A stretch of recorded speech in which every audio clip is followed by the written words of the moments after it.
students, welcome back to our new video session. Today's session we are starting from the natural vegetation. So in the last video session we have covered the climatic condition of South America. Today's session we are starting from natural vegetation. So in the climatic condition of South America we have seen that different type of climatic condition is there in different type of South America, and that climatic condition is determined the natural vegetation of South America. So in the variation of the climatic condition there is a variation in natural vegetation. Suppose if a place is getting rainfall throughout the year, then we will see there a dense forest.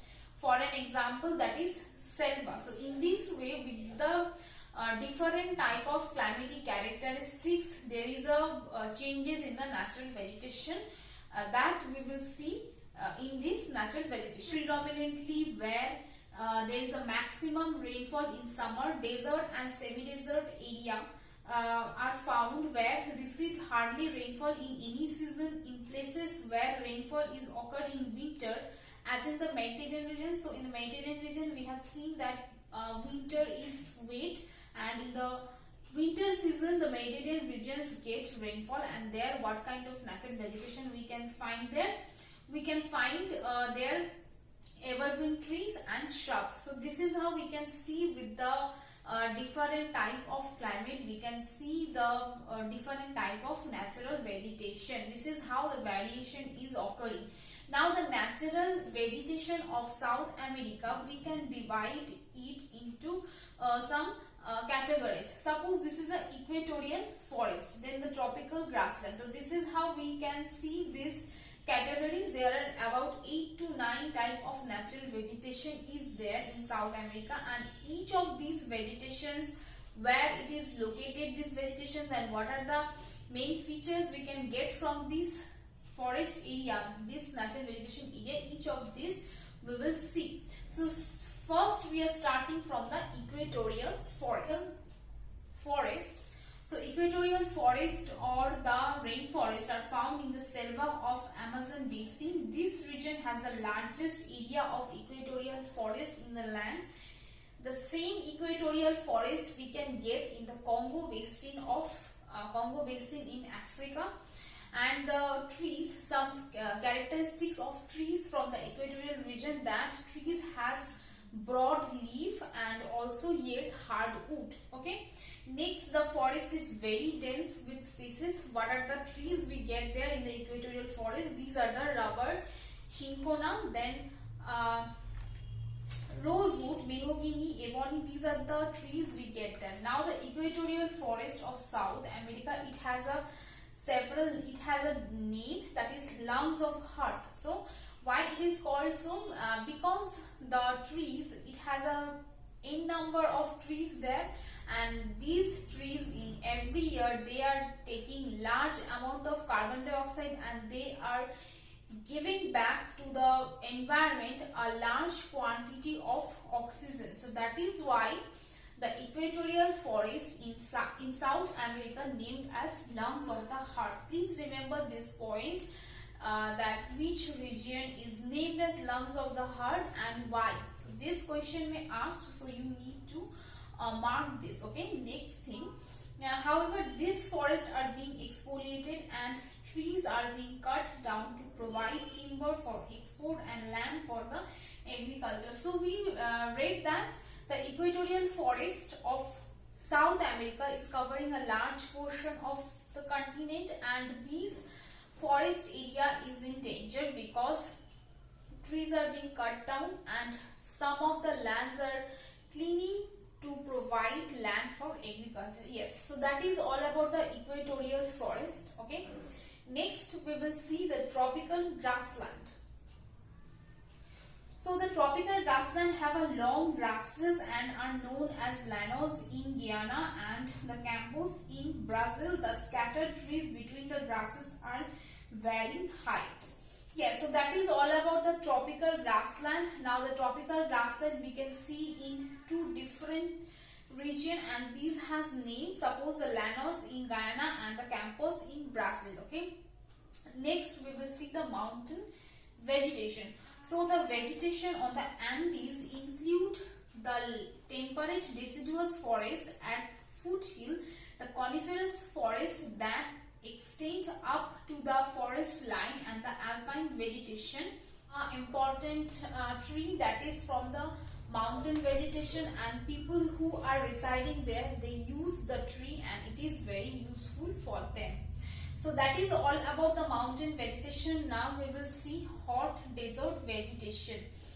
So in the hot desert vegetation, this is mainly found in the dry tropical Atacama desert, and drought resistance varieties like cactus, then prickly pears, scrub, thorny bushes and coarse grasses are mainly found here. So some trees are mainly found in the desert vegetation area. These are the cactus, then scrub, then thorny vegetation, bushes, scrub, coarse grasses. These are the trees we get in the hot desert vegetation, and trees are, most of them, they are drought resistant. Okay, next is Mediterranean vegetation. So let us see what are the trees we get in the Mediterranean vegetation. So Mediterranean trees adapted to dry summer condition. They have thick shiny leaves and found mainly in the central Chile and just south of Atacama desert. Fruit also grown well in this region. So in the Mediterranean region, we read that in the climatic condition of Mediterranean region, we read that the region doesn't get any rainfall throughout the summer season. Okay, so that is why trees which are there, natural vegetation which are there in the Mediterranean vegetation, they adopted themselves in the dry season. They have thick shiny leaves, and they mainly found in the Chile, and also several type of fruits also grown there. And one important point which is not written in your book, that the Mediterranean region is also referred as orchard of the world, because different type of fruits are grown in the Mediterranean region. Okay, next we will see the temperate forest. Warm temperate forest, what are the vegetation we can get there, we will see them. Okay, so warm temperate forest vegetation found in the Gran Chaco, and this region mainly has grassland with some forest, and Quebracho trees is the hardwood tree grown here. Please note the name of the tree from the warm temperate forest, because this may ask in 1 marks question. Okay, the region is suitable for cattle rearing as well.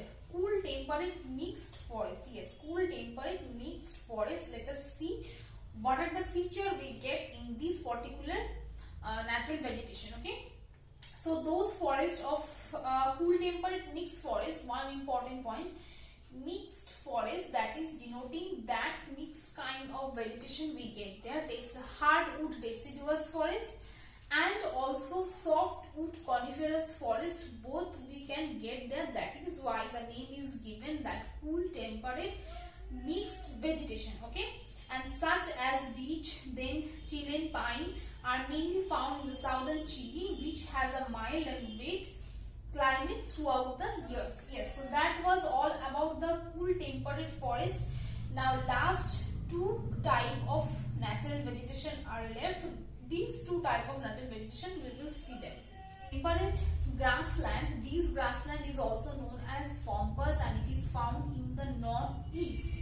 Okay, and in the central Argentina and Uruguay, short grasses consist of short, soft, nutritious grasses, and this is a fertile terrace area which is well suited for the cattle rearing, then grazing, then dairying, also wheat cultivation, and large amount of wheat we get from the temperate grassland. Okay, yes, so that is all about the temperate grassland. This area basically useful for the three kind of activity. One is wheat cultivation, then cattle rearing, after that dairy. Okay, and this temperate grassland has a different name, that is pampas, and it is situated in the northeast and central of Argentina and Uruguay, in these both countries. Next we will see the cold temperate desert vegetation. Okay, so this is the last natural vegetation of South America. This we will see.